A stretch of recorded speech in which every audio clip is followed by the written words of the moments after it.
Women's Boutique to spice up your closet with trendy, unique looks. We have fashionable and chic looks at very affordable prices. Malvet Boutique offers free shipping all year long on all orders. Shop online at www.melvetboutique.com. That's www.melvetboutique.com. Like us on Facebook and follow us on Instagram. Shop Melvet Online Women's Boutique.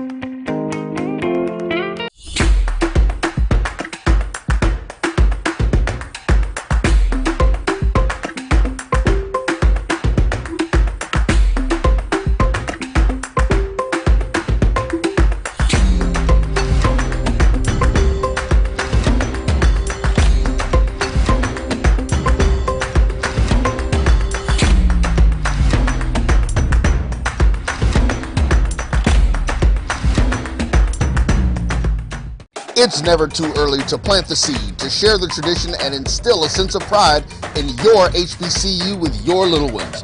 HBCU Pride and Joy Children's Boutique helps you share your school spirit with a wide selection of adorable kids' apparel and accessories officially licensed from your favorite HBCU.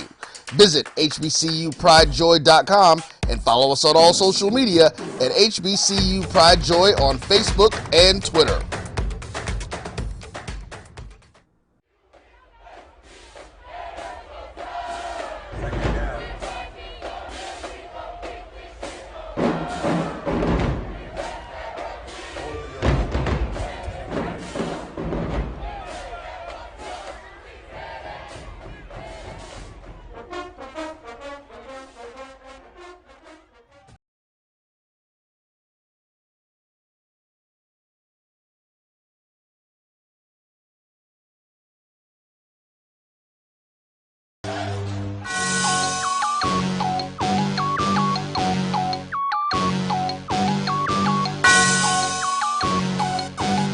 Yeah.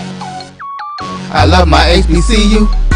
And boy, I love it, love it. I love it, love it. I love my HBCU. And man, I hope my team they won one. Yeah. I hope my team they won one. Yeah. Man, I hope my team they won one. I hope my team they won one. Yeah. I tune into the HBCU Sports Lab to see if my team won or lost. If they lost, I'm quiet as a mouse. But if they won, keep tab. I'ma do the dab, yeah. Dr. Cavil, he know what he be talking about. Mike and Charles, they know what they be talking about. They compress the analytic data with the hip hop. If you know them like I know them, they gon' tell you if your team, if they won or lost, and who the ball. So listen to Professor, yes sir, and pay attention. DJ guy. This is Dr. Cavil with Inside the HBCU Sports Lab with Mike Washington, Charles Bishop. We have the entire team here, and they are here for the chaos. I will just let you all know it'll be an exciting show because we got many folks that asked for it. We'll say this, a few did, and it sounds like they did that last minute prayer to the gods because as BJ Jones would say, the sky is blue and the sun is gold, yellow, whatever, all them funky colors. We'll get into it. Never mind. Let me be nice.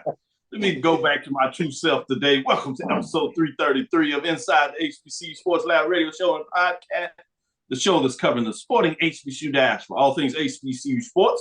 For institutions large and small, from the NAIA to the NCAA, we share insights and information on the HBCU sports culture, HBCU athletic aesthetics to facilitate the story of HBCU athletic programs in the business of sports. We call it HBCU sports pedagogy, or as some say, we just call it HBCU chaos in the Western Division of the SWAC. I'm your host, Dr. Kenyatta, with my co-host, Mike Washington, Charles Bishop, with my full team that is none other than Joshua Sims Sr., BJ Jones. That's Joshua Sims Sr. of HBCU Nightly, as well as BJ Jones of HBCU Football Weekly. You can follow them on Twitter. That is Twitter Tuesday with the top 5 Tuesday that BJ Jones drops down, as well as Joshua Sims when he does his HBCU Nightly on Wednesday. So check it out. They may have a special edition this weekend. So plug in with them on Twitter to keep up with them and see if they're able to sneak it in. Since it's a Thanksgiving turkey day, and many people are in the giving, particularly from Prairie View to Texas Southern, about giving away gifts and turkeys this past weekend. Why not keep it up for Thanksgiving? I mean, some people decided to do it early. Never mind. Then you got A.D. Drew that is put in work in the hotel, but he'll be back for his show tonight with Brian and A.D. as they do their HBCU sports wrap. With that being said, let's get into it. I want to start like this because I generally ask y'all how y'all doing, but y'all too excited for me, so I'm going to slow it down just a little bit to make y'all punish y'all and do what we do. As we know, today's episode of Inside the HBCU Sports Lab is sponsored by THC Agent. THC Agency is a company that provides sporting and educational consulting and data analytics. Essentially, last week was the last week in just about all conferences, except for the Southwestern Athletic Conference, if you would, because they have some special games that kick off Thanksgiving weekend. So I decided to go ahead and pull up the standings. Let's start with the OVC. And Tennessee State, in a lot of ways, had a disappointing year, 4-7, 2-3 in the OVC. They came in, at least with their fans having some whole hypes. But the only reason I put them up there, they had a thriller yesterday, and I give them full credit. They closed out the season, at least. They had a game that went down to the wire, stepping out of conference play. Texas A&M Commerce is out of the Southland, and they win 22-14. But like many of the games yesterday, it was a thriller. It went down to the wire, fourth down play on about the 2 or 3 yard line, where the Tigers stopped Texas A&M Commerce Lions from getting in the end zone, and so they win the game to close out the season. Let's get into the Big South Conference. As we know, coming into this matchup, you essentially had a de facto championship game between Gardner-Webb and North Carolina A&T. As you see here, Gardner-Webb is the champion as they defeat North Carolina A&T. Joshua Sims is acting like he's not happy, but inside he is smiling. With that being said, we will keep on because we'll take a deeper dive into these matchups, but I just wanted the people to see what was out there. So let's get into the MEAC. This one will make Joshua not smile as much because you have co-champions with North Carolina Central and Howard, regular season 4-1. The bright spot for Central is they got a big win yesterday, last second win. We'll get into that. That fourth down play, man, the quarterback play, the wide receiver, credit to them for getting it done. You talking about inches, game of inches. That certainly was inches. And obviously, you got to give some love for the kicker as they got the big kick field goal to win that game on the road to get to 9 wins on the season.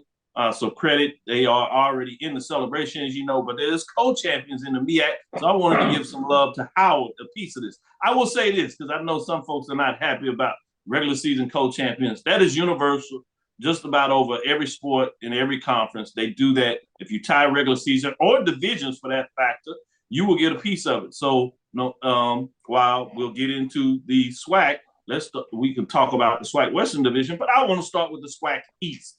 SWAC Eastern Division, as you see, Jackson State is undefeated, leaving no doubt. At 11-0, 8-0, you do have FAMU that had a great record at 9-2, 7-1, bridesmaids again, in terms of them not being able to do it. Fayetteville State, and we'll talk a little bit about that playoffs later in the show, similar to what they did, but unfortunately for them, they won't even play in the championship game to be able to get some redemption as FAMU will just be looking at all. We will get in a little bit of the playoff question. I've seen some stuff out there, and I'm not sure how that will work out. With that being said, let's go to the last one, the Division of Chaos, as it is formerly known now, forever will be known in terms of the 2022 season, is the Division of Playoffs. Prairie View is on top, 5-3, 6-5 overall, but we're not sure how long that will be because Southern needs to play their final game against Grambling in the Bayou Classic. But they also sit at 4-3, 6-4. Texas Southern, tough loss for them. We'll get into that as they were up 21 points with 13 minutes left in the fourth quarter. But as BJ Jones said, the gods smiled on him and his program. Alcorn State gave it a great valiant effort, but not to be, so they both fall to 4-4. They're out of the picture. So it simply comes down to the Bayou Classic And if Southern wins, they get the tiebreaker. They will reface Charles Bishop for this nominal championship that everybody gets excited about from Southern and Jackson. Oh, put the hand down. Put the hand down. Put the hand down. But if Reverend does what sometimes you do in a rivalry game, and they give the punch to Southern, then you'll have Southern fans all mad on this following show the next Sunday, and Prairie View will mercifully back in to the championship game. Yes, I said it, back in. With that being said, we have a little time here still in our first segment. Let me go to A.D. Drew. He was outside of this. I think he was one of the first ones, literally when I say first ones, basically in media day, that talked about the division winners having 3 losses. And then last week, he was the first one to step up and ask for chaos. So I'm about to turn off his mic and kick him out. So I'm going to let him talk first.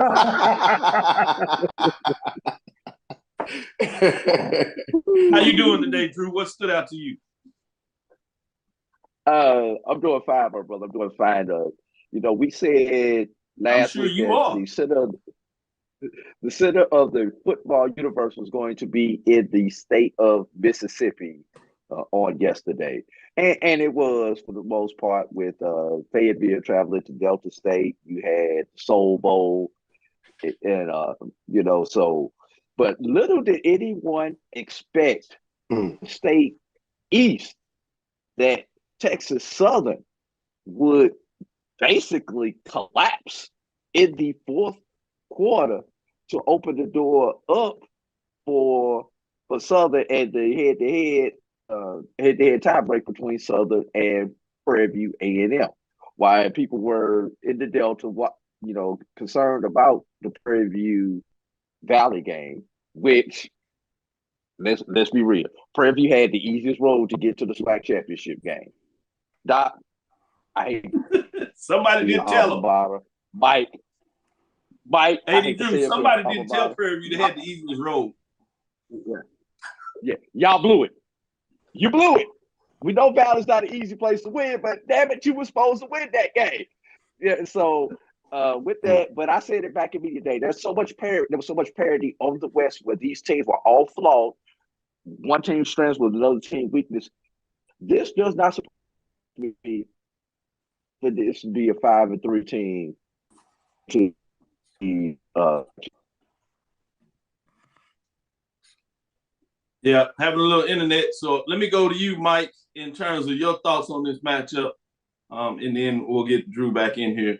But Mike, what are your thoughts?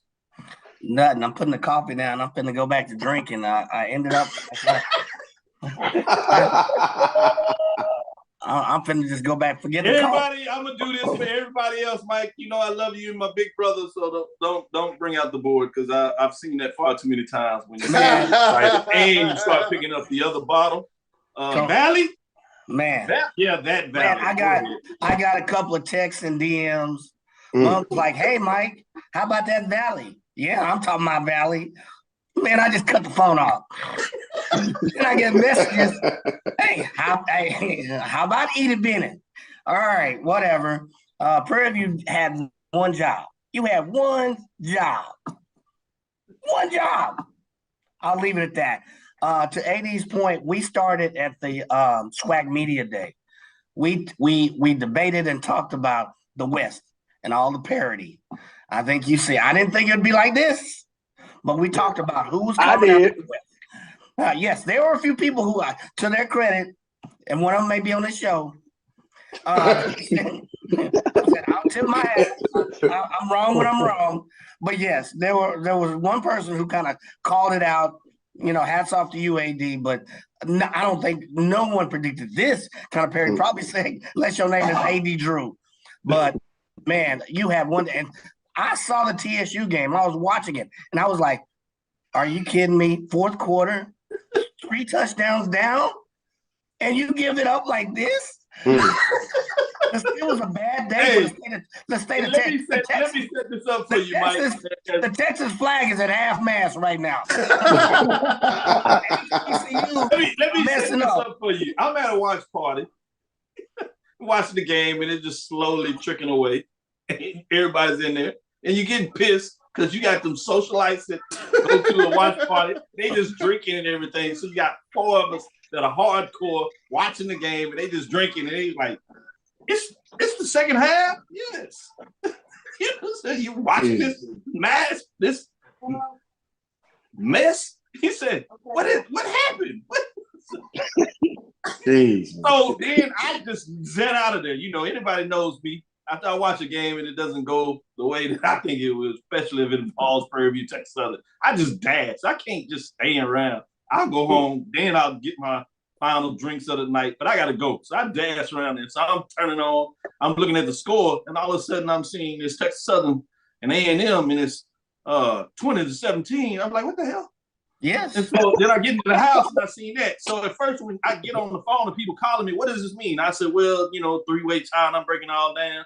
And I said, well, it looks like it's going to go to Texas Southern. I said, if Southern loses, then it works for Prairie View because they won the head-to-head. I mean, I got calls from all kinds of folks. I'm talking luminary, you know, executive directors and all kinds of folks calling me, hey, explain this breakdown. So I'm breaking down. And obviously, I get in the house, watch the end of the game, and about 30 minutes later, I call back. They didn't answer the phone. They text me, said they're on the phone. They call me right back. I said, disregard everything I just said. So, what are your thoughts? Call me back. Man. I got to give you another update. Charles, go ahead. What are your thoughts? What are my thoughts, Doc? I tell you, I was texting my friends yesterday. I said, "This." Because you tried to warn us. You tried to warn us.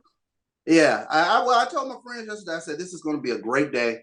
Not only are we going to end Alcorn season, but we have an opportunity to end Southern season too." I'm texting my Southern friends the remaining basketball schedule in December because you know I'm having fun with it. I'm like, yeah, it was going to be a great day. And lo and behold, I see the Valley score with Prairie View, and I said, oh, Lord. And then Texas Southern rolls through later on, and I said, Lord, they done opened the door back up for the Jaguars. Yeah. But you know what, folks? I blame Mike Washington. I blame Mike Washington for all of this. Had Coach Garrison never heard Valley? You mean that? If he never heard that, we might be. I might be texting my Prairie View fans where the hotels are here in Jackson. All that I know. Stuff. I stopped texting them yesterday. We canceled reservations to hotels, Johnny T's, everything. Yeah, man. It's killing me. I agree with you, Charles. I blame Mike too. I'm going you next. We're gonna save PJ Jones for last. Let it get all this. Josh Russell, your thoughts? Because I know part of it is just this madness, chaos, but the real part that you're looking at is the fact that how you can't say that either. How? Yeah, how? Man. I tried this morning. You know, this morning I got up early. I looked in the mirror. You know, you get to brush your teeth, wash your face, and you like, oh, you know, this is gonna be a great day. And I was like, you know, maybe I can say it in the mirror. You know, treat it a little bit like Beetlejuice or something like that. And just say how it. You know. Yeah, I can't even say the whole thing. I might get to about 5-6 letters in the word. Listen, man, I'm disgusted at this. I'm disgusted at this. All right, and disgusted ain't even the beginning of the word. Brother Banks, who's on HBCU Nightly, ain't nothing fair about Morgan. I don't want to hear nothing else about National Gym, none of that stuff. You wet the bed against them tea sippers, man. I'm done, man. I can't.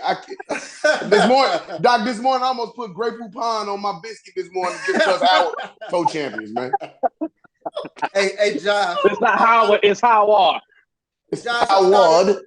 I started referring to you as Coach Joshua Sims this morning. I started referring to you as Coach Joshua, man. Everybody called for me Coach this morning. I had 60 text messages yesterday. It's, hey, Coach Champ, how you doing? Like, come on, man. It's the B-Act, man. What do you expect? It's the B-Act. Oh, my God.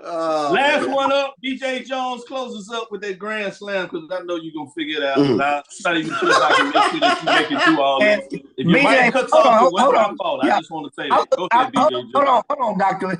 I look down at my text and I see one about ceilings opening up, stars, moons, quasars. I cut that one off too. I'm like, Oh man. Oh, go ahead, BJ. Unmute, because I want you to say it was my fault. Man, I'm gonna say this, man. Howard being named co-champion is like when Red and Debo was gonna shut a beach cruiser and just keep it down at Red's house. Like that's like the equivalent of Howard being the co-champ. Man, as far as the swag, man, I was watching the Valley game on YouTube. So I had the Valley game on YouTube. I had the Alabama A&M game on the television. And it looked like Prairie View was just going to handle it. Prairie View was, controlling the first half. Yep. So I just started watching. I said, man, Prairie View got this thing wrapped up. So in my Southern group chat, they was like, hey, man, let's go Valley. I'm like, let's go Valley. What is going on? And I'm like, whoa, Valley up 17-7? I was like, man, here we go. I was like, man, but we ain't getting nothing from Alabama A&M. And then at halftime, they showed the yardage from Alabama A&M and Texas Southern. And Alabama A&M was outgaining Texas Southern. I said, but it just didn't feel like it. You know what I mean? I felt like, Texas Southern was. And then we got to the fourth quarter, and when Andrew Body had broke their last, what I thought was going to be a touchdown, I was like, yeah, man, it's over. And when the ball came out of his hands and bounced out of the end zone and touched back, man, Doc, it was on from there. Man, I've been at my parents' house screaming loud. My mom is at the game. She's Alabama A&M through and through. She called me. She's screaming. And, my dad's looking at me crazy because, he don't care about none of this. And that last touchdown run, man, my mom called. She was out of breath, man. She called live from the game. She was one of the 8 people that was there. And, man, she was skull cap and all. Yeah, skull cap and all. I give my mom and my cousin Jennifer Murray credit. Man, they were there. They were there in the elements. They made it happen, and just see how everything came together. Doc, I didn't think there was no chance. All right, I didn't think that there was no chance, but it happened. We talked about the weather on Thursday on your show. I said, "Come on, Valley," but that was wishful thinking, man. But just to see it happen, man. Oh, man, I'm just ready for this weekend, man. Let's just take care of it, man. Can we play Gremlin tomorrow? Man, let's just get this over with. I know that's right. Same thing make you happy can make you cry.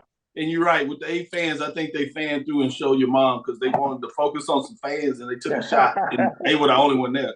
So they actually showed her on the TV, Doc. That's a killer part. They actually showed her on the TV. I told you I'll do it because there wasn't too many shots they could get, and they wanted to show somebody being excited. Credit to them. I do want to close on this note. We're having fun, but all seriousness, prayers go out to Andrew Body. I got the update that it was his shoulder, and he will have an MRI. So let's pray that everything goes for him. Obviously, literally giving up his body for his team to try to get the victory.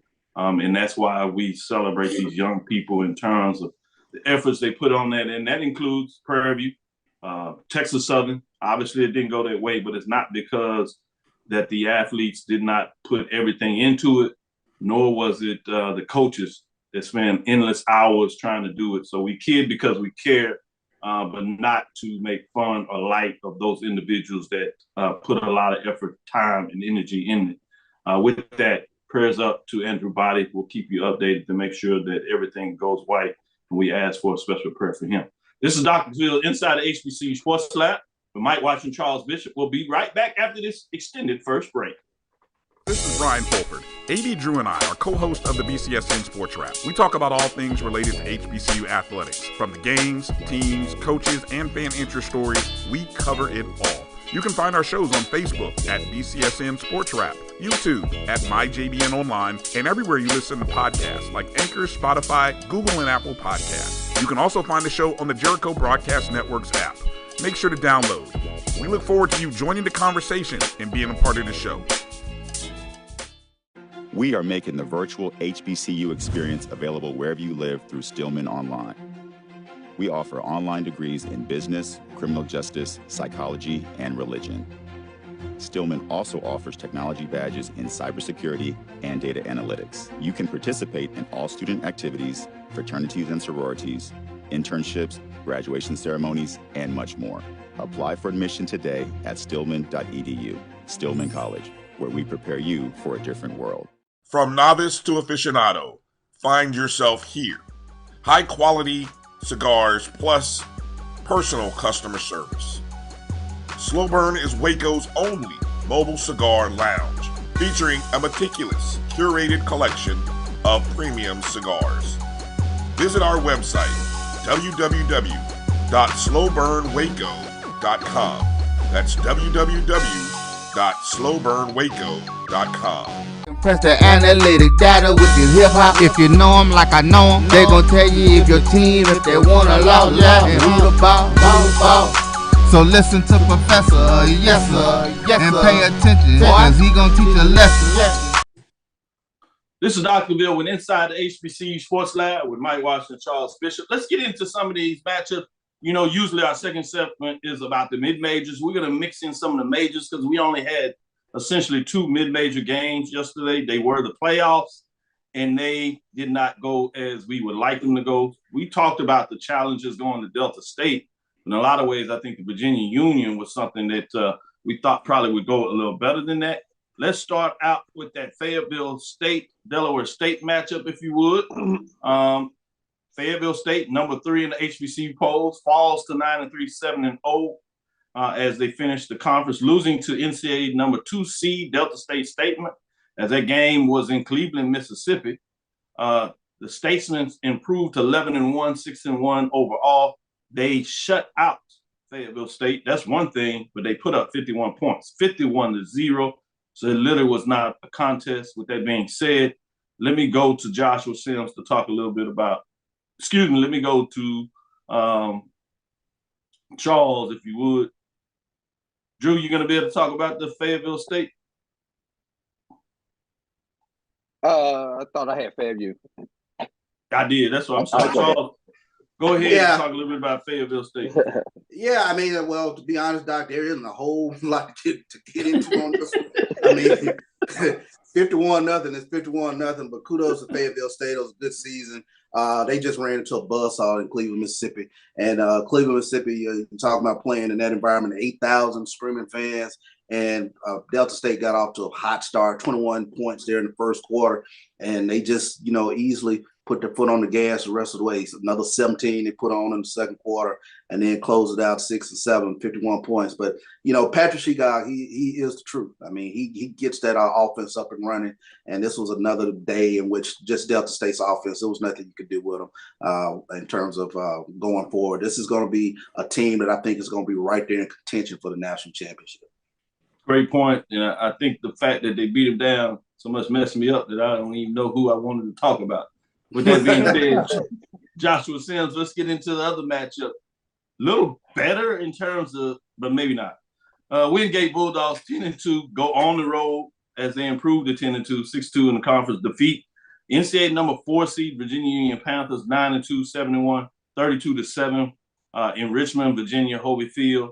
Gives all those folks out of the sack when they were talking about their program that I don't even want to say their name, that won the sack. About them and getting left out of the playoffs. It gives them a little credence to that, but obviously that's not what goes down. But the fact that their conference commissioner had the nerve to write a letter, I was just like, here they go again. We just never are satisfied. Anyway, Josh Sims, what are your thoughts in terms of this matchup? Yeah, well, first, before I get into the madness that ended up happening, the catastrophe that ended up happening there, shout out to Jada Byers, man. Setting a new CIAA rushing record, 1,920 yards rushing this season. He eclipsed that mark, I believe, during this game. Yes. But it was not done in a fashion that you would think that it would have been done in a record-setting fashion. If I be honest, man, yesterday Virginia Union did not look like themselves. They were kind of forced to and relegated to have to be another version of themselves that they are just not. They had to kind of go through the air, less than 100 total rushing yards yesterday. That was not the recipe that I believe would help them to win that game. Wingate came out and dedicated themselves to stopping the run, and that's exactly what they did. But it's also difficult to come back in the game, when you're down in a playoff game, you're down 20-0 at halftime, even if you're at home, and they just couldn't get that offense rolling, and the defense had already been punching them out. And we already knew that Virginia Union's defense was the weaker side of the ball for them anyway. And Wingate kind of took advantage of that and exposed them yesterday. Rough loss, man. It's a rough loss. They gave up over 270 yards total yesterday at home during the playoff game. So, I just was a little bit disappointed in the turnout there, but at the end of the day, Virginia Union gets a chance to kind of work on basketball season and focuses on some other sports right now. So. Oh, yeah, basketball. A lot of folks are excited about basketball. That's right. Yeah, basketball school for the most part. Yeah. Oh, boy. Let me go to PJ Jones and ask him a little bit about this Howard versus Morgan State matchup that was in Baltimore. 35-6 was the final. The Bison improved to 5-6, 4-1. More importantly, in the conference, getting a co-champion with North Carolina Central Eagles. Because Eagles go to Atlanta Celebration Bowl because they beat Howard head-to-head, beat them pretty badly. Morgan State Bears fall to 4-7, 2-3. A little more time needed for the Morgan Bears to take the next step, as they've had some solid wins this year, but also some strange losses. The way they lost at times let you know still some more work to be done in that program. But kudos to Coach Wilson in terms of what he's done so far. But with that said, what are your thoughts in terms of this particular game, 35-6 by the Bison? Jay Walker is out there excited somewhere. Yeah, he is. I was shocked, Doc. I felt like Morgan State was the better football team. And the way that Howard was able to move that Morgan State defensive line and run the football yesterday was shocking to me. Also, man, Howard offensively, I don't know what has happened these last few weeks, but they look a lot better offensively than they did at the start of the year. And offensively, they kind of did whatever it is they wanted to do against Morgan State. If you're a Howard fan, I know you're excited about the co-championship, but you have to be excited about this football program because there's not a lot of seniors on this football team. And it looks like Coach Larry Scott is building something. And we talk about the future of the MEAC. Well, I think that is bright when you look at where Howard is, what Morgan State is, with no year recruiting. Damon Wilson didn't come in May to see where they are, and where North Carolina Central is. So I think that those three teams going into next year, I think that those are probably going to be the three favorites to win this thing. Yeah, to your point, a lot of that, and coaches talked about this in regards to having so many of those first, 6 games on the road, one maybe neutral site, you could be kind to say that. It'll be interesting to see if they have a little better scheduling, what that will also help in terms of having to come from such a low point to try to get some rhythm in your conference play. But kudos to the Bison in terms of how they close out the season for sure. Mike, let's go to you. You get to talk about the opposite of closing out the season strong to not closing out as strong as we look at Prairie A&M, number 5. They go to Mississippi. Itabena, that is. Number 5, Prairie A&M falls to 6-5, 5-3, losing to Mississippi Valley State 2-9, 2-6, 27-7. I thought it was interesting at the end of the game, Coach Danzy, they were up, no timeouts or whatever for Prairie View. About 40-some seconds left, and I was like, oh, they just take a knee and get out of there. They ran the ball, got in the end zone, put that final touchdown on the mark. I was like, ooh, interesting. Send a message. Go ahead, Mike. What are your thoughts? Yeah, you would have to throw that in there. Little shots fired there. You didn't need that last touchdown. Valley say put some respect on their name. That's what that was. That was that touchdown. Is that what it was? That was the Mike Washington touchdown. That's what that was. I think that was from Mike Washington. They don't know who I am. Whoever came up with Valley, that was for that person. No, I not much to say. You went through the first half, Prairie View controlled the ball. They led in all categories, and then you get to the second half. Mississippi Valley scored 17 unanswered points in the third quarter, and then another 10 in the fourth quarter. Prairie View just left their defense on the field too long. You're asking a lot of that defense. They were 2 for 10 on efficiency and third downs. They couldn't convert a cup of coffee. So you look at those two statistics plus. The 4 turnovers, let's not forget those. And that's just a recipe for non-success. I don't know if it was the cold weather. I don't know if they had some bad food in Ida Bennett, but their efficiency was just not good all day yesterday, especially the second half. He talked about the food in the Peter. They have good fish over there. Eddie Drew, I'm going to throw a little curveball there. I want you to stay in the state of Texas, even though by the way of Huntsville, Alabama. I want you to talk about this last matchup. It's number 8, Texas Southern University goes to Huntsville to face Alabama A&M. Number 8, Texas Southern Tigers fall to 5-6, have a chance at a winning season. Ultimately, after Texas Southern lost, you even had the announcers teasing on there, talking about, man, once they found out the score of Prairie View, everything is going in the wrong direction. It's like somebody must have listened to the Tigers, and they go back to what we thought they were previously. 5-6, 4-4 on the season, losing to Alabama A&M Bulldogs that improved to 3-8, 3-5, come back, win 21 points down in the fourth quarter. They ultimately get a touchdown with less than a minute left in the game on a 4th and 2 to try to get probably in the field goal range, and then they ultimately get bust through and get the touchdown. Is BJ and his moms, in terms of his greater family, they lose their mind talking about the sky is blue. 24-20 is the final there. 80, Drew, what are your thoughts in terms of this matchup? Best thing that I can say about this matchup is wow. I mean, I sat there, looked at the game early, then came back after the game, and I was like, what the F-bomb just happened in that doggone game, that the fact that Alabama A&M was able to come back in that particular game. But I've got a question for the two football players here on this panel. We are right up against the break.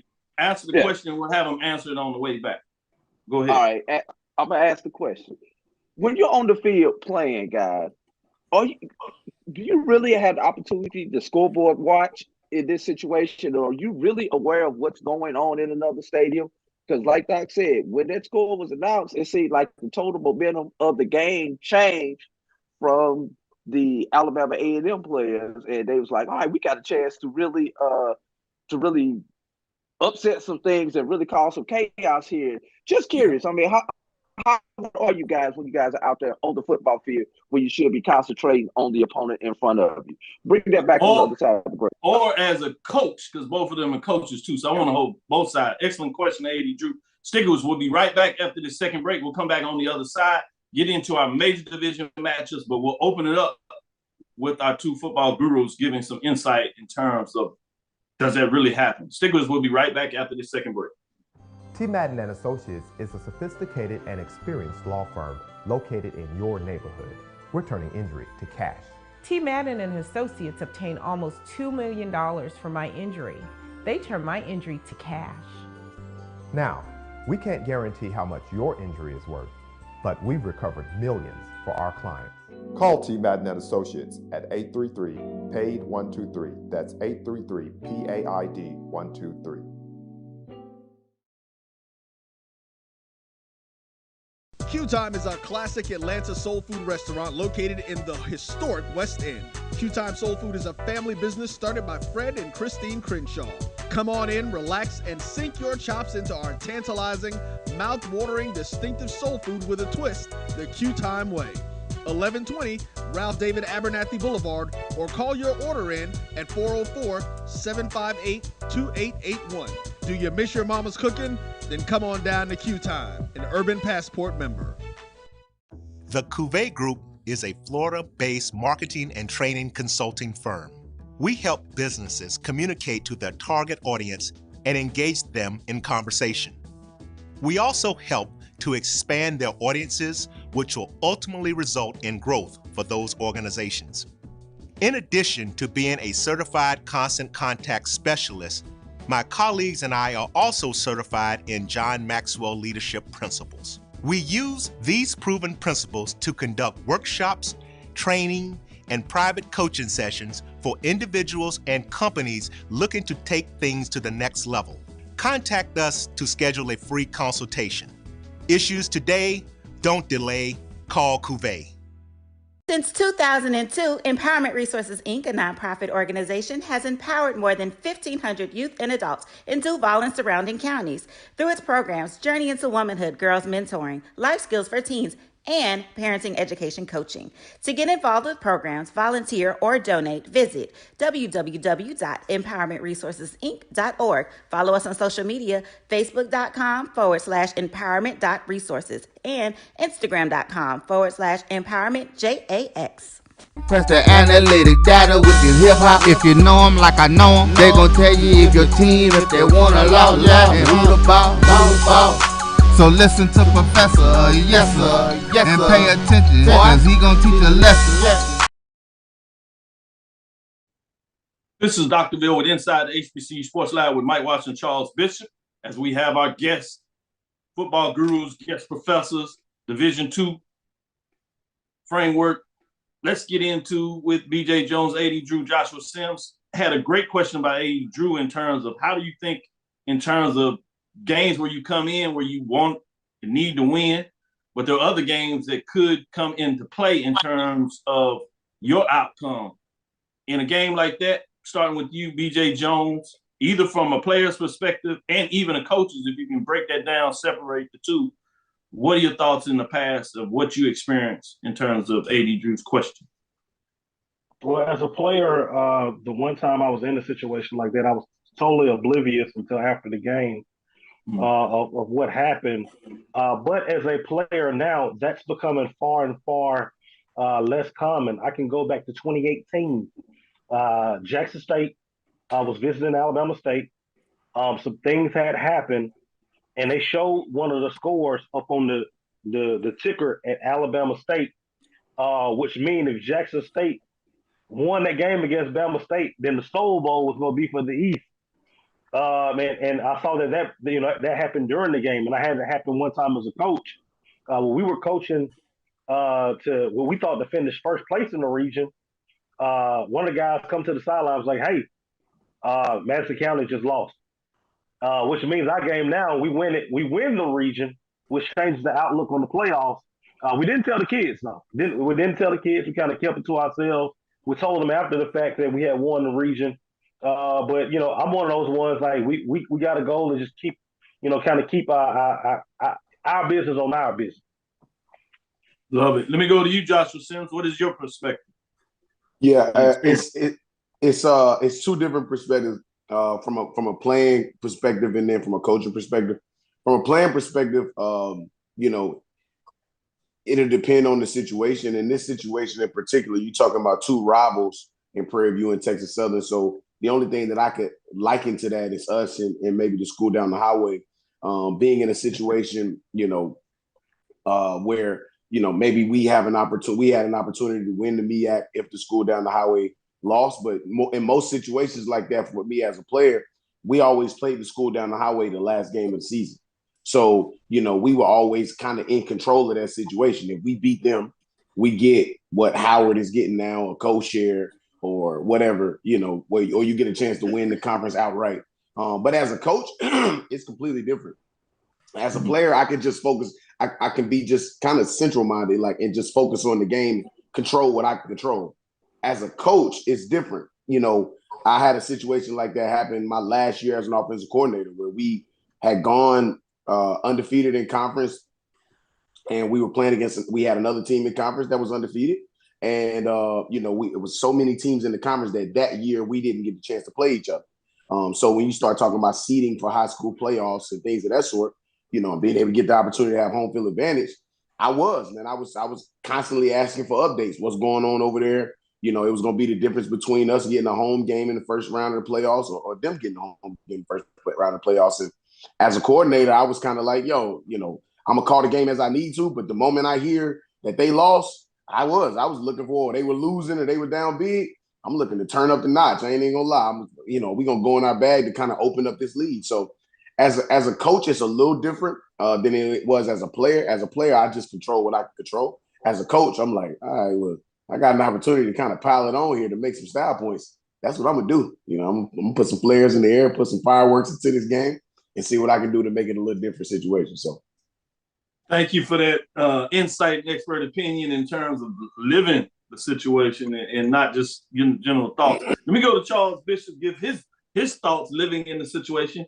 as the pregame sideline crew riding down on the bus into Loma, Mississippi after a great dinner that night and getting up, getting your mind right, quiet rides on those buses with the team being focused. Number one, Jackson State is seeking to stay undefeated and give an L to their rival that's on the Western and put a final dagger, not just in terms of the season, but also in terms of the division race. Man, they get it done like that. This is Jackson State against Alabama State, number 9, top 10 matchup. People didn't quite realize. You got backup quarterback in there. You're coming off the heels of Shador getting concussed in the previous game. So you didn't know what was going to go on. Jackson State Tigers 11-0, 8-0 defeats. Number 9, Alcorn State Braves 5-6, 4-4. Final score was 24-13. In some ways, that 14 points from that number 1 recruit, Travis Hunter, that people are talking just a little bit about, he ended up being top 5 plays of the day. He had a pick 6 that he made a couple of great moves to get back into the end zone, and then that catch in the end zone. The toe tap, where he instantly knew that he had the toe. When you first watch it on the screen, as I was telling you last night, he's like, oh, yeah, no, he didn't get in. Great catch. You're like, but he didn't get in bounds. Then when you look at the replay, you're looking for the front foot because that's the one you kind of question. Then all of a sudden, you look back and you see, oh, my God, he drags the back foot. Yeah. It's like, oh, that's a touchdown. They show it again, and then you clear. Oh, yeah, they're going to overturn it. It's a touchdown. And you just amazed. Talk about the matchup, but if you could sneak a little bit about Travis Hunter, because I'm sure at practice, he's even he does that regularly, as what I heard, which is just amazing when you talk about athlete he happens to be. Yeah, and just as good as a person. I mean, when you take a look at him, the myth is real. I mean, he is who they say he is. I mean, he is truly a dynamic athlete. I mean, it's the definition of what I think a 5-star looks like. When you take a look at what he's able to do on the defensive side of the ball, he gave up a couple catches yesterday, but it's the totality of the game where you start kind of looking at what he does to that side of the field. And then if you keep trying him, he's going to get you. You know, there's no doubt about that. If you keep trying him, he's going to get you. He's that type of cover corner. And then on the offensive side of the ball, I mean, the toe tap was unreal for him to get that back leg in. I call it dead leg. When he's able to get that, you know, inside the pylon, if you will, with the defender draped all over him, to number 1, have the concentration to make the catch, and then 2, to be able to get 1 foot down, that was amazing. But when you take a look at yesterday, it was just a tremendous atmosphere. Alcorn and Jackson, it lived up to the rivalry. I mean, it was tremendous getting in there and to see all the fans waving pom-poms, both from Alcorn and Jackson State on the way in, to hear the heckling going to the locker room. I mean, it just lived up to everything. And it was a true grudge match. Hats off to Alcorn. They played their tails off. You know, they did what they could do from an offensive standpoint. But this Jackson State defense, I've watched a lot of Jackson State football over the years. This is one of the best, if not the best, that I have watched. Literally, this is the 10th opponent this season that they've kept under 14 points. And they have this sort of belief on that side of the ball. When the offense is struggling, somebody over there just has to make a play to get some points. And they take that to heart. And yesterday, you saw it started with the sack, the strip sack, if you will, that led to Jackson State's first points. And you could just see, you know, the rest of the game, that it was like somebody go out there and go make a play. And that's what it was. I mean, this is a tremendous defense that I'm watching. And to be kind of part of this historic Jackson State run, first time in the history of Jackson State football they've ever gone undefeated in regular season. It's amazing to watch. Yeah, it truly is. Just from a fan outside, although, you know, other teams you root for, when you just see excellence, you be like, all right, other than B.J. Jones, just because of the rival, you know, there's something different about that. But everybody else is going to be like, wow. With that, let's go to Joshua Sims Sr. and talk about this North Carolina Central team, number 3 in the nation. After this win, I wouldn't be surprised if they get a bump up from a lot of folks that didn't already have them at number 2. They go on the road, don't have to play for anything. Even had some recommendations, maybe to sit the quarterback. Coach Oliver, if you know anything about it, I knew he wasn't going to be able to do it.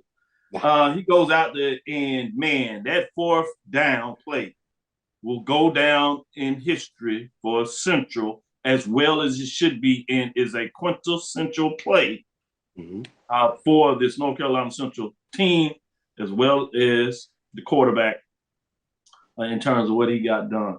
They improved to 9-2, 4-1, defeat Tennessee Tech Golden Eagles on the road. They fall to 4-7, 2-4, and they win on the field goal 22-20.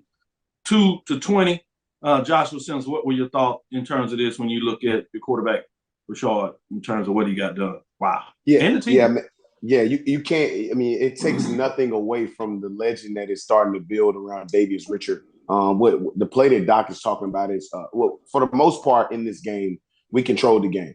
This was a third out of conference opponent, fourth out of conference opponent this season, our third out of conference victory this season. But you talk about most of the game, North Carolina Central kind of controlling the trenches. You're in hostile territory. You're at Tennessee State. You're in Tennessee. It's cold. There was a little bit of mist in the air. It just was not a very beautiful kind of sight and scene. But you talk about finding a way to win the game.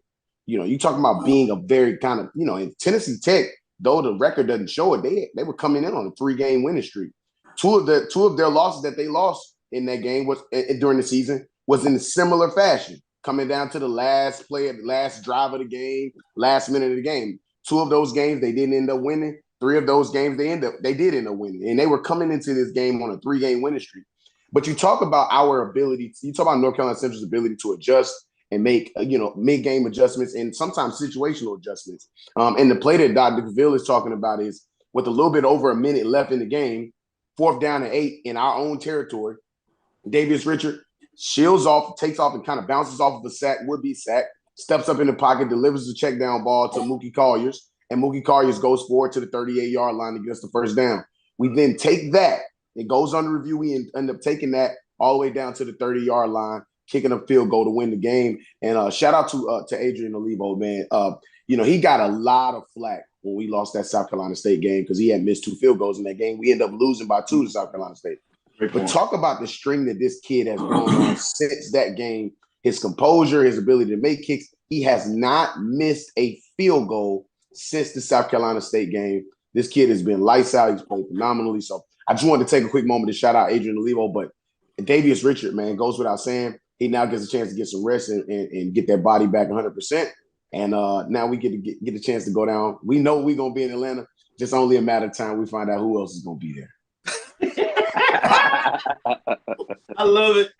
With that being said, you didn't do justice to that 4th down.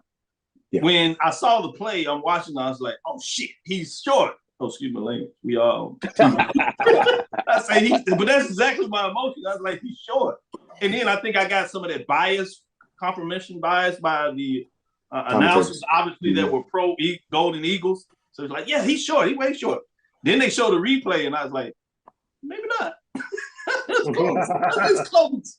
And Rich, as he does, he comes up to the line, spikes it, and I was like, oh, great play. But then they blow it.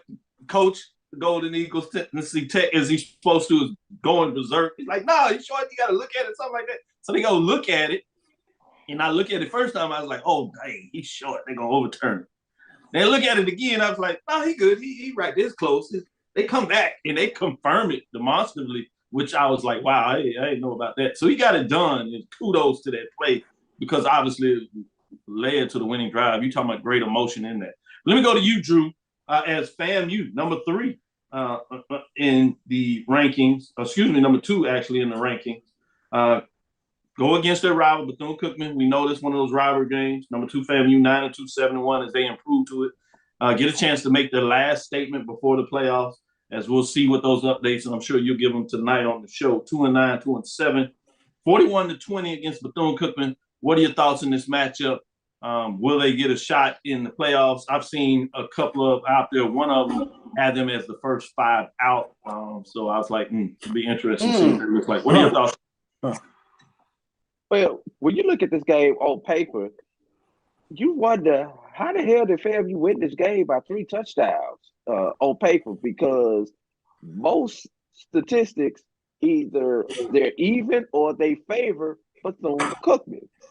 take double plays ran. Bethune ran 67 plays to FAMU's 46 plays. But as you take a deeper dive into it, this was big play FAMU. That's why they didn't run as many plays, because they were able to get more big plays that resulted in those points. Also, for the third consecutive game, FAMU's special team made a momentum-changing play in the game. They had the fake field goal, the fake punt against Southern.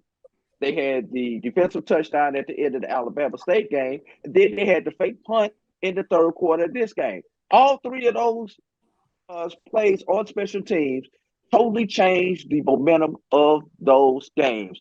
And it happened once again for Florida A&M University.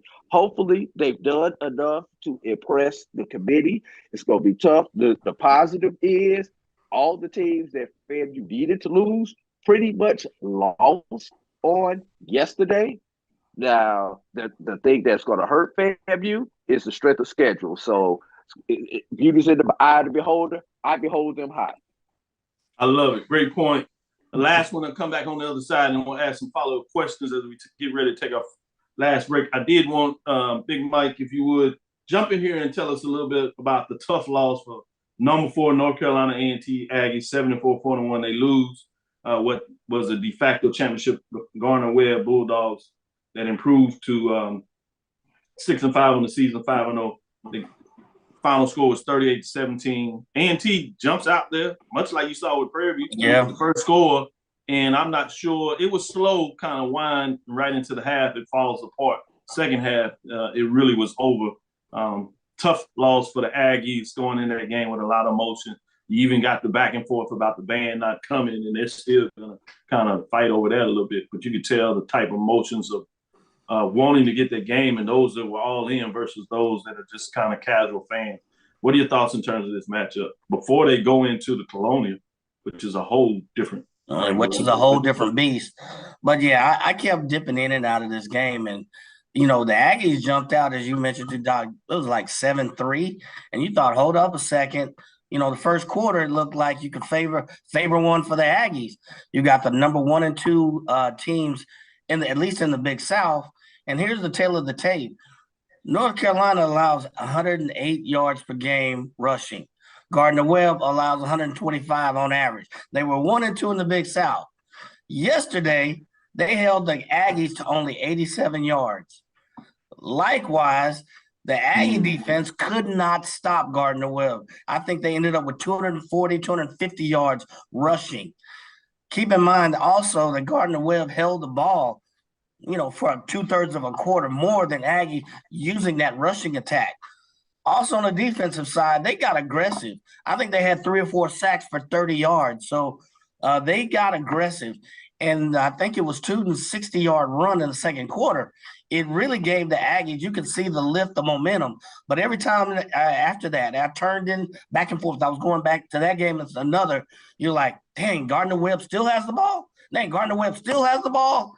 So the cherry on the cake was the 3 or 4 turnovers as well. So, the inefficiency to rush, the 4 turnovers, and it just was not a good outing for the Aggies. One thing I will say with Tuten, he did set the record. He just eclipsed it.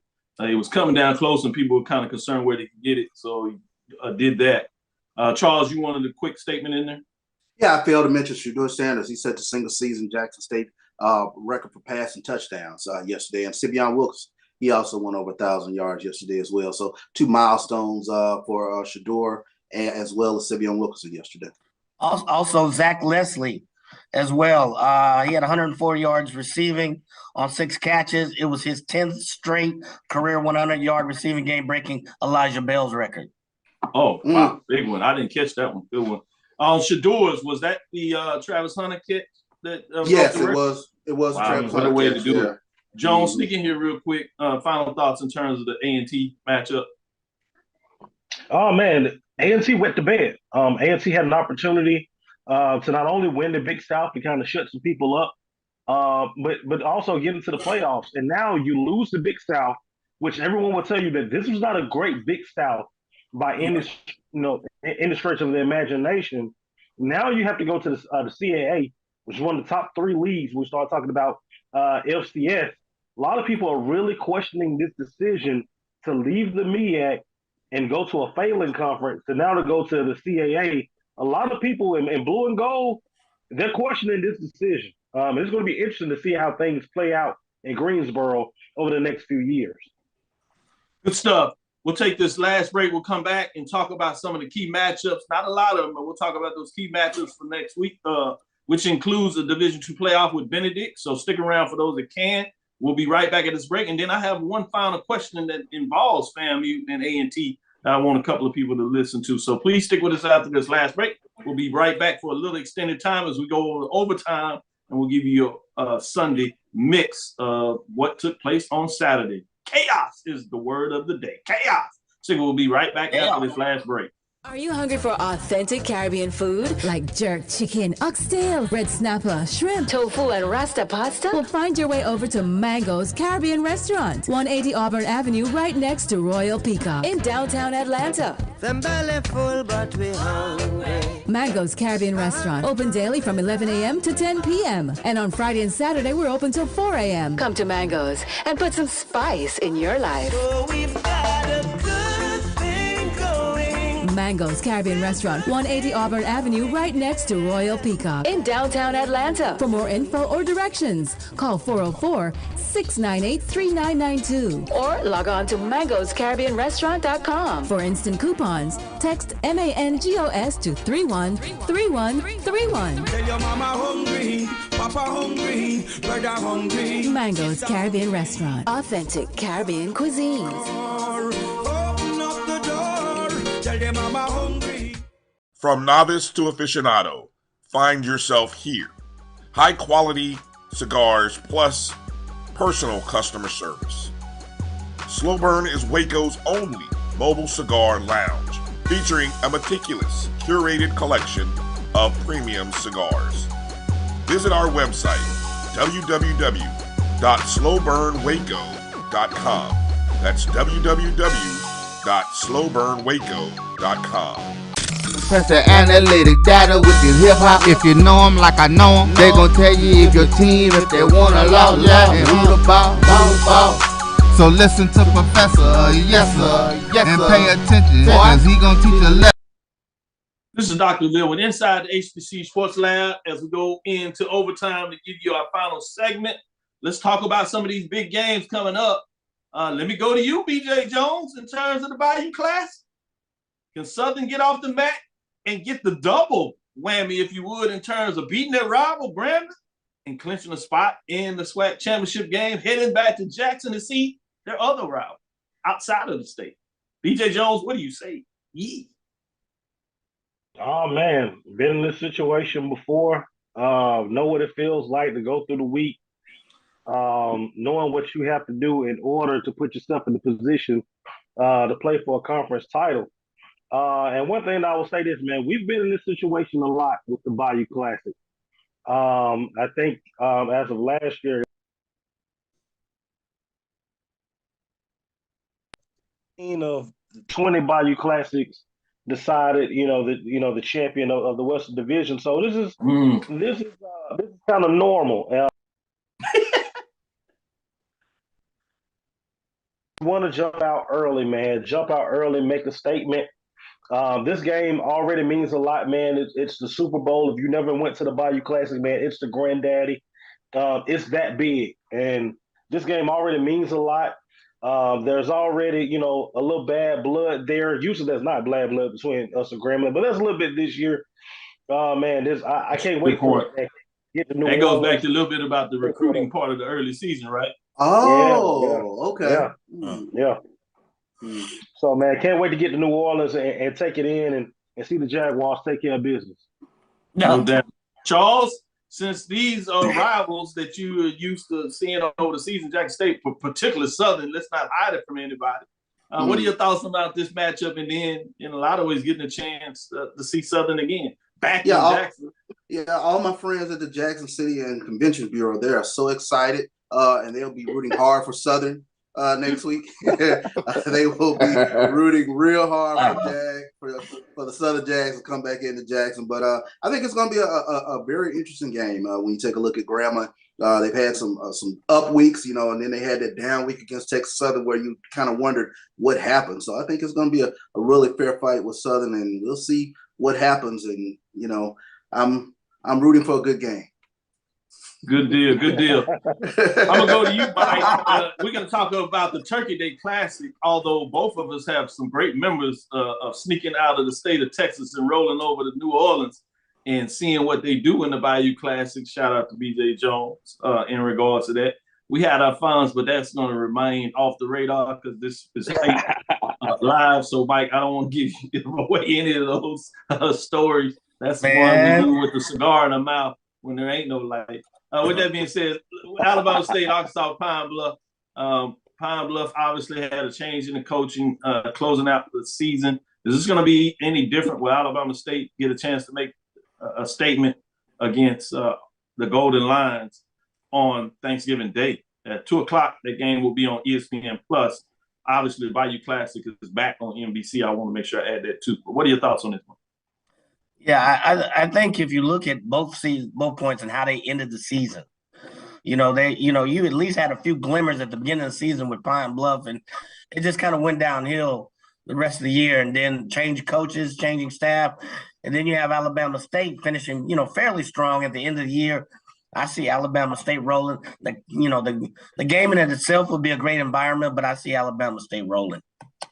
Good stuff. Let me go to you, AD Drew. Much like Charles Bishop, seeing the rival over there with Southern Grambling to some degree, you also obviously are part of the rivalry and used to playing this game in terms of Tuskegee, the Golden Tigers there playing in that matchup. But now it's the Golden Lions of Pine Bluff. Talk a little bit about your thoughts on this matchup for Alabama State, get a chance to make a statement, get it done on Turkey Day. Well, see, there's a Turkey Day Classic, and then there's a game played in Montgomery on Thanksgiving when Tuskegee doesn't play in the Turkey Day Classic. Now, just want everybody to be fully aware of that. Now, for the Alabama State fans, they are excited about this game considering it's a return back to the Alabama State team that they are used to seeing. But no, it is not going to be on that level of Turkey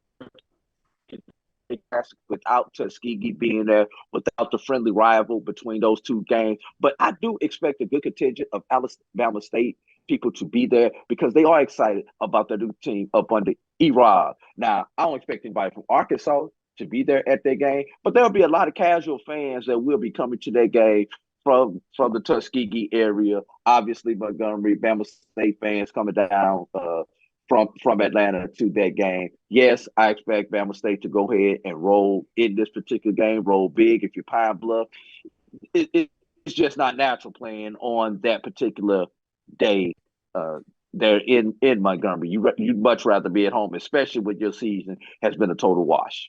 That battle between I-85 opponents, it brings more to that day. That's why I didn't talk about the Classic. You just talk about the game. But that I-85, which my wife and I have attended many times, just brings more electricity to that day. This is just not the same outside the game. No. Yeah, great points made by both. Let me go to you, Josh Sims, Sr., as we talk about Division II playoffs. Second round, round 2.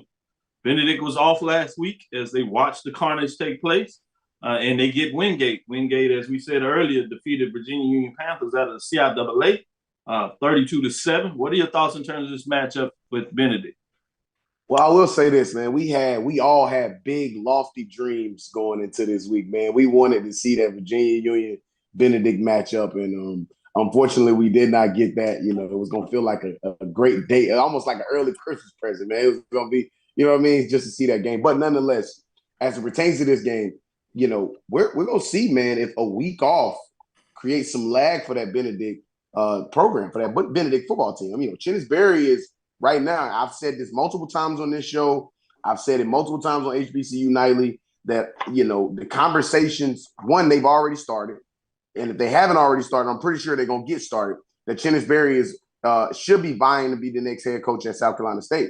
But the reality is, The best way for him to be able to make that a reality is to show that he can win in the playoffs in this situation against a Wingate team that showed up on defense against Virginia Union. I will not kind of diminish that point because I was the person on here Thursday that said I didn't think Wingate had a chance. And Doc, you remember I said it right here on the show. I said I didn't think Wingate had a chance because I thought Jada Byers was going to run all over.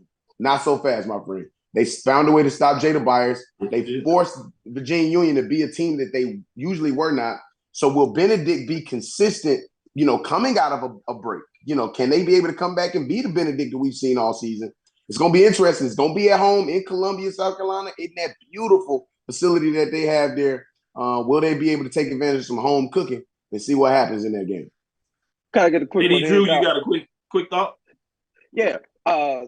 Talk about Coach Chittisberry. Let's go back to his Southern roots. He's used to being in this situation, having this by during this particular time of the season, but Southern always having to play that Saturday after Thanksgiving. So if there's one person who knows how to prepare his team for this 2-week layoff that they have, is Coach Berry, because he's played in that Bayou Classic so many times. He knows how to deal with the Thanksgiving and kids having to be on campus away from their family during the holidays and things like that. Wingate, yes, they have the playoff experience, but do they have the experience of having to really deal with that particular element? I give advantage to Coach Berry when it comes to that particular element. Let me go to you, Charles. That same thing I want to ask you about that. With your Jackson State program having a week off, whether it's Prairie View or Southern, what are your thoughts, especially after going through it last year? Do you like the idea of having this week off before the SWAC championship game to prepare for whether it's Southern or Prairie View? I think Jackson State needs this week off. I think it's going to help them out tremendously to kind of ease up some bumps and bruises that they've had going down the stretch. They're getting everybody's haymakers going down the stretch here with regards to whether it's Texas Southern, Alcorn, or whomever. But the last 3 or 4 weeks, you can tell it's been a grind, and that they could really use this time off. So I think it's beneficial this year. Good point. Last question I have for whoever wants to answer it. We can get a couple of folks in.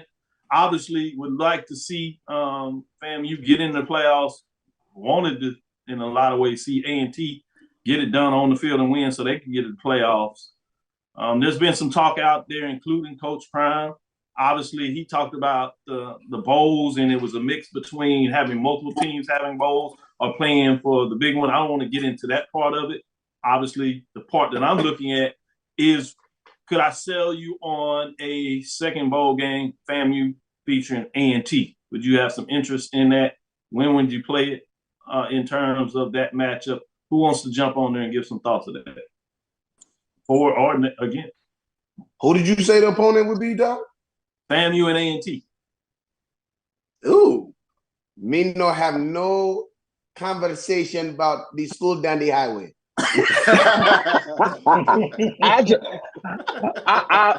I'll bite on that, Doc.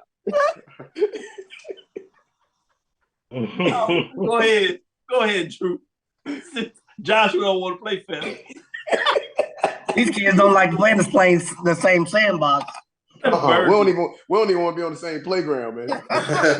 On the same street. Go ahead. Obviously, in this situation with FAMU, it looks like they're clearly the second best team in the SWAC.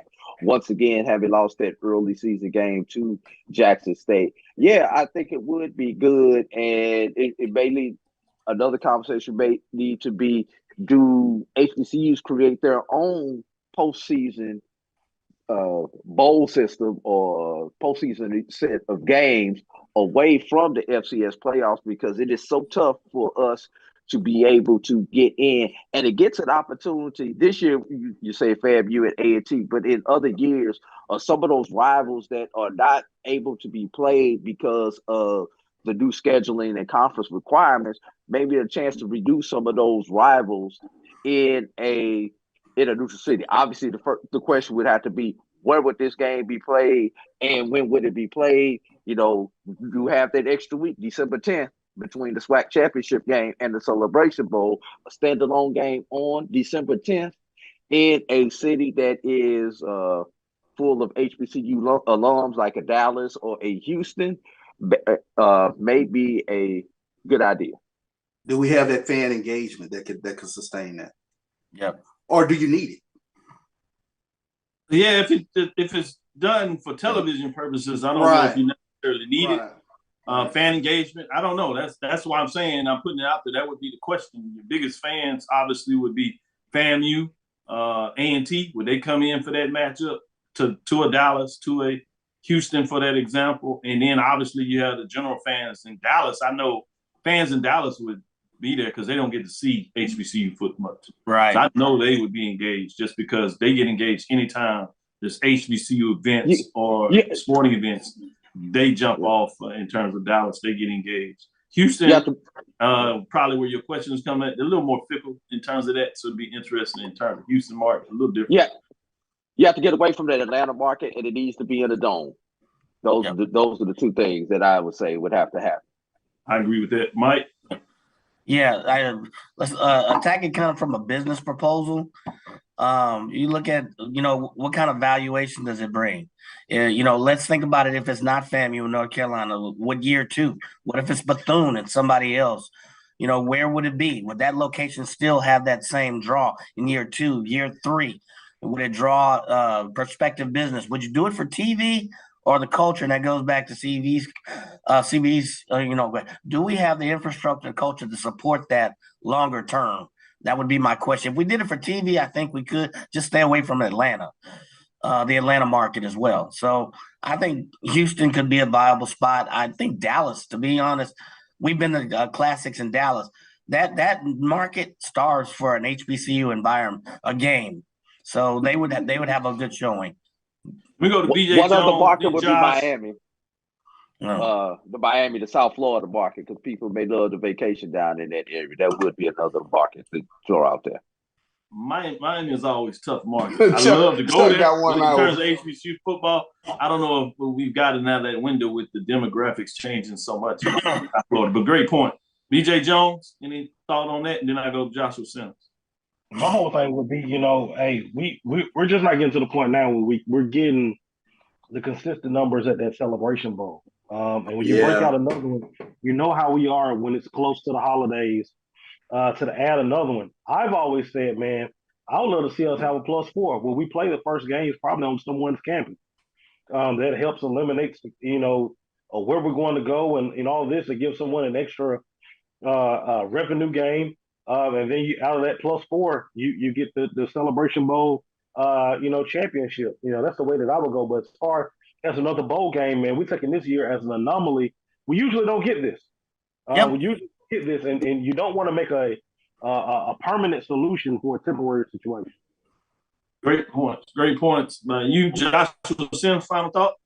Yeah, man, I just to kind of ditto that, that's literally the direction I was going in, man, as far as, the idea that there should be a 4 kind of team, where you got a week like this, where, the majority of our programs won't be playing this week, next week, after the Bayou Classic, you got the SWAC championship game. But the reality is you got a little bit of time in between there where we could set a kind of a framework for, a semifinal game that is kind of emulated. We have our own thing, man. And it's time now. It's finally time that we kind of, take advantage of the fact that we have our own thing, this thing of ours, as other communities might say. But the reality is, man, to be able to take advantage of those and have 2 semifinal games on prospective campuses and then have those 4 teams, that would eliminate all of this conversation about co-champs and all of those stuff too. So I just figured I want to sprinkle that in there. So just for all the Howard people watching, if y'all had to play us in a semifinal and y'all had to come to Durham, or we had to go to DC, we'll beat the brakes off y'all and still get to the Celebration Bowl. How about that? Personal motives up in there. Leave the personal stuff out. I'm just saying. This is great. Good dialogue. We're gonna come to a close. BJ Jones put it out there. 80 Drew put it out there. Great stuff in terms of doing your own thing. +4 on campuses. So essentially this year that would be Jackson State #1 seed, North Carolina Central certainly #2 seed. Then you probably get in there, FAMU 3 seed. A&T 4th seed. You might kind of ask about that 4th seed. depending on Southern and how they played Bayou Classic, getting the celebration going, how they played. You might have some arguing about who's going to be that 4th seed. So it could get interesting just to spin it forward a little bit and give y'all something to talk about this week. Let me know your thoughts out there with the lab listeners and those that watch the show on demand on YouTube. I appreciate your time. Thank you for listening to Inside the HBCU Sports Lab. Make sure you share our podcast with your friends and colleagues. I am Dr. Kenyatta, the Dean of HBCU Sports, coming from inside the lab in the College of HBCU Sports with Mike Wash and Charles Bishop. We hope you enjoyed the show, as we also had BJ Jones, Joshua Sims Sr., and AD Drew, obviously BJ Jones. I was going to throw an extra J in there. I'm probably still mad at all them prayers you sent out yesterday, BJ. And that is BJ on Tuesday with Twitter with HBCU Football Weekly, Top 5 Tuesday. It'll be interesting to see what that Top 5 looks like this week. And then Joshua Sims Sr. with HBCU Nightly. Again, there might be a partnership this week because of the Thanksgiving holiday. So stick around. Make sure you follow them on Twitter. Then tonight, we'll give you an update in terms of what's going on in the HBCU world as you have the blast with the Brian and AD Sports Wrap show. 3 pregame show, the pregame show with Charles Bishop and Neely as they continue to get information. They're going to have one eye down there at Bayou Classic, teasing up some folks as they get ready to kind of watch things as they prepare for that home game. As he said, Jackson State visiting, real excited. And then we got Mike with Prairie View folks. They're going to be watching the Bayou Classic as well. This time as a foe instead of full excitement. They can backdoor into the championship and rush back about trying to reschedule them appointments, and that did counts. He's bringing the drink out. Well, again, we want to thank you for listening to Dr. Drew's Inside the HBCU Sports Lab with Mike Watts and Charles Bishop every Tuesday and Thursday at 6 o'clock Central Standard Time. And obviously, you know what we do on Sunday at 9 o'clock during the football season. Follow me, Dr. Kenyatta Cavil, on Twitter, Facebook, Instagram. That's DRKENYATTACAVIL. That's DRKENYATTACAVIL. Inside the HBCU Sports Lab 1 on Twitter, Facebook, and YouTube is Inside the HBCU Sports Lab. Dream big. Continue to move forward. We will talk with you soon. Charles? Of course. Mike? Lecture. Drew? Yes, miss. Well, holla.